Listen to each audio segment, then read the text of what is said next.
So several of the wall reliefs that show these Anunnaki with some type of wristband, it looks more like of a floral pattern.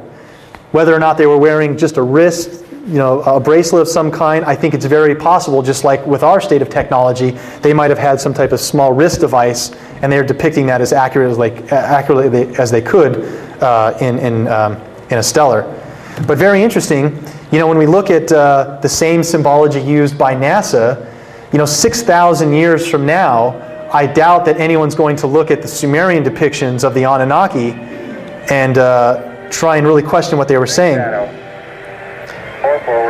don't think you can hear that. It's not loud enough, but... We copy you down, Eagle. The Eagle has landed. But when we land on the moon, the first thing that they say is the Eagle has landed. So this symbology used by NASA is the same thing that the Sumerians were doing, showing the Anunnaki had the power of flight. 6,000 years from now, people aren't going to look at the Apollo 11 symbol and say, whoa, what were they doing, landing birds on the moon? No, they're going to understand that we were just symbolically saying we had the power of flight, just like the Sumerians were showing us with the Anunnaki that they had the power of flight. So another interesting thing, again, with the Tree of Life, here we have a Sumerian tale with writing very specifically explaining what's going on and symbolic imagery explaining. And this tale talks about the Tree of Life, and interestingly enough, here at the very top of it, we have a male figure in some type of flying craft. Now, again, archaeologists looked at this as mythology and said, oh, they're just depicting, mythological tales of information. But when we start to analyze all of the information and put into context the knowledge they had from a scientific viewpoint, it's very possible, if anyone's able to step beyond that one little hurdle and say, extraterrestrials do exist, there's enough evidence to look at this information in the light of saying, wow, the Sumerians had a vast amount of information. And if you were to ask them, how do you know all this information? They say, everything we know, we were taught by the Anunnaki. So here are some interesting cylinder seals and wall reliefs. These are held in the British Museum. I was able to hire a professional antiquities photographer a few years back who went to the British Museum in the Louvre in Paris, where they have the two largest collections of Sumerian artifacts online. I had him digitally photograph all these, and I have them stored on my xfax.com website so that through progression of years, we can still look at this, God forbid, if there's other wars and things, and we blow up what remnants of our heritage we have left in Iraq. There is still information that can be derived from this source, so that maybe there are medical advances or things about our genetic makeup that if they don't already know about it and are hiding it, maybe at some point we will be able to discover this and learn more about ourselves. And in doing so, you'll see by what the Sumerians have left us that it's very interesting information. Here's just a kind of a close-up a wall relief of one of the Anunnaki. You can see again the amazing detail. You can see symbolically his divinity by the horns on his head, again holding the fruit of life, the tree of life. We've got those two wrist devices again. Just very interesting detail for a culture coming right out of the Stone Age, literally popping up overnight with the first evidences of agriculture and science and astronomy and math. And everything they say they learned, they were taught by these beings. But modern archaeology isn't quite ready to accept ET. So that's the stopping point. But if you can get beyond that hurdle, again, this takes on a new light. Here's just another, a little bit more detail showing one of the Sumerian Anunnaki. Here he's holding like a deer or an antelope of some kind. But just the amazing detail that they have left us. This is a wall relief held in Iran. The colors and just the clarity. It's just very interesting that they were able to do all this without the aid of technology, as we would like to think. Here's another cylinder seal that shows the god Ishtar, as I mentioned earlier. And again, not being a Sumerian linguist, I'm not able to translate these, but in looking at many of the cylinder seals over time, I've been able to distinguish certain key references like the winged disc, the Anunnaki, and they show up repeatedly. And one of those, of course, is this winged disc, the Anunnaki coming down on a winged disc. So the only thing that I interpret this as the Sumerians were seeing something happening at a time when the Sumerians actually did live amongst their living gods. Now, many questions arise. Why don't we see them today? Where have they gone? Were they actually ever here? And that's something that that modern science is finally starting to catch up on for us to pinpoint specifically if we actually do have ancestors on another planet in our solar system, if that's even possible. So the information by the Sumerians really starts to take a new twist when we look at specifically their astronomical evidence speaking about where these gods come from, where the Anunnaki come from. And the Anunnaki came from another planet within our solar system, what the Sumerians described. This planet was called Nibiru. Nibiru in English just meant planet of the crossing. So an interesting, I think I have a slide in here somewhere, but an interesting thing to note is, you know, Christianity and using the symbolism of Jesus on the cross, the Sumerians depicted Nibiru as planet of the crossing 4,000 years before Christianity as the home of their gods. And this symbol, a cross, was transfigured and changed basically into further cultures as the winged disc.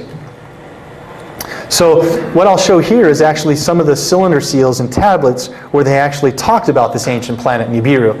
And here you can see one of the kings seated, and right above him is a cross in the sky, which was a symbolic reference of that planet Nibiru. And here, as I was just explaining, the top one you're looking at is a relief from a cylinder seal that showed during daylight hours the sun was glowing, but still very bright in the sky. There was a bright glowing cross. And this was a time when this planet, as the Sumerians described, was visible in the sky. Now, the Anunnaki very specifically explained the orbit of their home planet and how it was a part of our solar system. One of the things that was interesting about this information about our solar system is they described Earth as the 7th planet. They called it Ki. You know, the sacred number 7, 7 days in a week, 7 tablets of creation, actually, by the Sumerians. Like the Genesis has 7 days of creation. The Sumerians actually have 7 tablets, 7 stone tablets that explain our creation process. Interestingly enough, on this relief, here we see a symbol of the winged disc for Nibiru, and right next to it you see 7 dots, which is the symbol for Earth. So there are several reference points to show that the Sumerians described Earth as the 7th planet. And to put that into context, what we're looking at here is just an artist's rendition. But the Sumerians were aware of 12 planets. They counted the 9 planets that we know of, plus the sun, our moon, making 11, and then an additional planet, which they called Nibiru, which was way, way far beyond Pluto. Now, they gave a completed circle, an orbit of this planet. They called it a shar, and it was 3,600 years to go around one orbit of the sun. Our Earth, for instance, you know, a solar day here on Earth is 365 days. The Sumerians described a solar cycle for Nibiru as 3,600 years. So Nibiru only goes around our sun every 3,600 years. Long, long, elongated orbit, as they describe it. So just an interesting coincidence again, that if you count from coming outside the solar system in, we are actually on the 7th planet. Not the third rock from the sun, the hip term that we hear today, but if the Anunnaki were actually coming from outside our solar system in, and if you count from Pluto, Uranus, Neptune, Saturn, Jupiter, Mars, Earth is the 7th planet. Another interesting Sumerian artifact just shows, again, not being a Sumerian linguist, not sure the meaning of this, other than I can recognize the symbology. Here we see an ancient depiction of Nibiru by the cross and its crescent moon, 7 dots of Earth and our crescent moon. Another interesting cylinder seal again, showing the 7 dots of Earth and the winged disc in another Sumerian stellar. And the interesting thing about the 7 dots, as we see here, when you go to the British Museum and the Louvre in Paris, in the descriptions by standard archaeology, these 7 dots are thought to be the 7 sisters of Pleiades. So the 7 stars of Pleiades. Now, Zecharia Sitchin and myself and many others don't follow the normal archaeological path of what the accepted explanation is. I'm more inclined to think of what Sitchin has said, that this is actually the 7 dots representing Earth, based upon all the information that we have bequeathed by the Sumerians. So here's a very interesting tablet that's gained quite a bit of popularity. Interestingly enough, you can see the date there. It's very, very old. And basically what it's showing is the Anunnaki king granting man the plow for modern agriculture, basically. But interesting, what we see at the top between those two gentlemen is a complete depiction of our solar system. So, since the time of Copernicus and Galileo, man thought that Earth was the center of the universe, or the center of the galaxy, if you will. And it turns out that the Sumerians knew that the sun, and that we rotated around the sun thousands of years ago, depicting it accurately. They actually depicted all of the planets and the sizes of the planets correctly, and included one more planet as this additional 12th planet, Nibiru. So again, just from the time of Copernicus and Galileo, using mathematics, to gauge the distance between the planets and look at the information, both with telescopes and with mathematics, the Sumerians were aware of information that modern science is just now starting to catch up with. This is a very interesting artifact. One of the artifacts translated by Zecharia Sitchin. And another thing that archaeologists will tell you is that ancient man wasn't familiar with the ellipse, a circle. So here we have a Sumerian stone tablet, which is in the shape of an ellipse. And just this one section, where I've circled it red, Zecharia Sitchin has translated it to show some very interesting information. Very clearly, it's talking about which path the Anunnaki would take from their vicinity of where Nibiru was to our vicinity of where Earth was.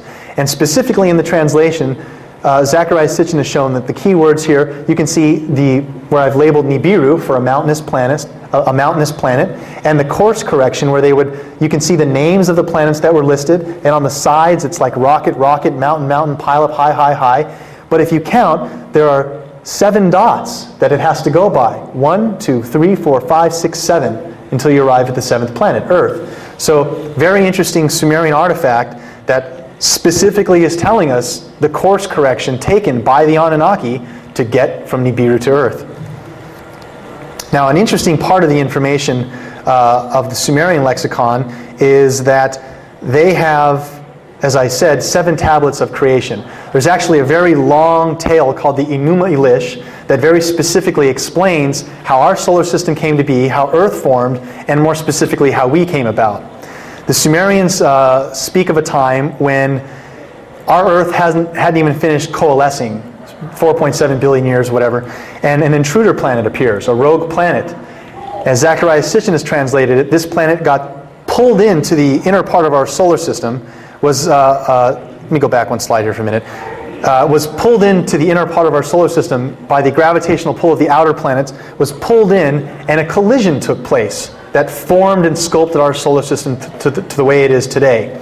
Now, one of those things on the modern science that has collaborated or shed some light on this type of theory is something that they call the Orpheus theory. And it was basically a show that they had on the Discovery Channel about a year ago that shows how they could have explained the formation of Earth's moon. And they said that a rogue planet at our distant point came in, whacked our primitive Earth, and in doing so, those debris coalesced to form our moon. Now, what's interesting about this story is it's very close to what the Sumerians describe of an ancient cataclysmic event between this planet called Nibiru and our once then called Tiamat, before it was our Earth. So what basically took place was Planet X, or Nibiru, is pulled into the inner part of our solar system, comes so close on the first pass to whacking Earth that on the next path, one of the moons of Nibiru, labeled North Wind, actually struck our primitive Earth, cracking it in half and strewing out the fragments to leave our asteroid belt. Now, this is what the Sumerians describe, and the English Bible tells you is the hammered out bracelet of God. So this is just a Sumerian description of what the English translations tell you, but much more detail. So they say that Nibiru, or Planet X, has this interaction with Earth and goes on to then have a 3,600 very elongated orbit around our sun. One of the interesting things that I've liked to point out is, Nibiru, when it passes by the inner part of our solar system, every 3,600 years, as the Sumerians are telling us, there has been evidence to show that there has been cataclysmic events based upon the interaction of this planet coming back into our solar system. Now, unfortunately, there was a lot of rumors spread a couple years ago about the return of this planet and what effects it might be causing or about to cause. And what I've liked to do to kind of squelch that rumor is show that basically we're talking 4.7 billion years ago when this initial collision took place. And if Nibiru has a 3,600-year orbit, we're looking at about over 1 million times Nibiru has completed that orbit. So I theorize that it's not always, it might not be possible that every time Nibiru comes into the inner solar system that it has gravitational effects and cataclysmic events here on Earth. It could be coming in another part of the sun when we're way over here, and there might not be as great of an effect as there has been in the past. So I kind of like to squelch that rumor that it started right when it did by saying, no, a planet that the Sumerians described, which is 4 to 8 times the size of Earth, that's how big Nibiru is in the descriptions, 4 to 8 times the size of Earth, will not be missed by amateur or professional astronomy. We have technology in place, which I'll show you, that is very accurate in being able to detect something that's planet size anywhere near our solar system. So again, one of those tablets that I was explaining that describe this long tale of how Earth's solar system came about, how Earth was formed. And interestingly enough, these are still stored in the British Museum on display. So one of the things I like to point out is to uphold the Sumerian information. If this interaction did take place, Nibiru whacked our primitive Earth, making it into half a planet, leaving the asteroid belt to be that fragment debris. Let me back up 1.2. I want to show you something. If you look here by the scale of the distance between the planets, how they're separated by their orbits, Nibiru orbits between Mars and Jupiter, where the asteroid belt is. And if you look at the space in between Mars and Jupiter, there looks to be enough room depicted by them for a planet to freely pass through there with enough space. Another just UFO reference that I just kind of speculating on. If any of you have heard of MJ12, this mysterious group MJ12, one of the things I've just thought was interesting is what we're talking about here is Nibiru passes between Mars and Jupiter, the 12th planet. Mars, Jupiter, 12th planet, MJ12. I don't know what that means, but I just thought it was kind of a neat little coincidence. Probably nothing. So if Earth is half a planet, if there was this initial interaction that took place and we're left with just basically half a chunk of land, well, where is the other half? So one of the things scientifically we can prove is that at one point Earth was all one landmass, just a big one chunk of land. And just like the skin of an apple, the continents have spread out to where they are. But at some point, if it was just Pangea, one lump of land, that means where's the other half? Natural hyperdimensional physics or whatever, Earth's formed into a sphere. But all of the water is basically covering a huge basin that at one point was just a big gaping cavity. Where did that come from?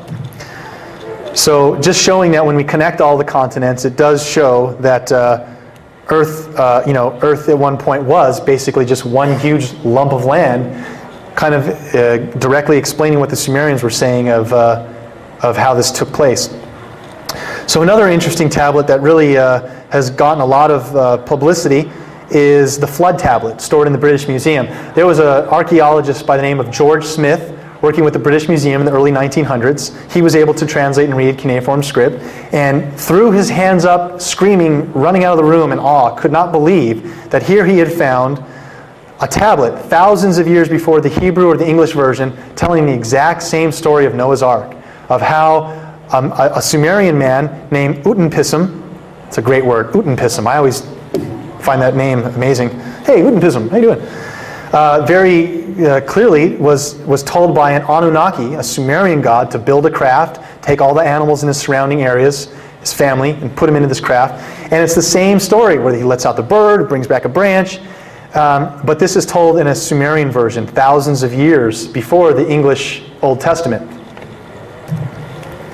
So here's another interesting depiction of, again, in the English version of the Bible, we just have simply, there was a time before and after the deluge where there were giants upon the earth. I want to point out too that in this text, very specifically, they say why there was a great flood. Because Nibiru, in passing by, was going to crack off a large portion of the ice sheet in Antarctica and raise the water level significantly. Now the Anunnaki in their vast technology knew this.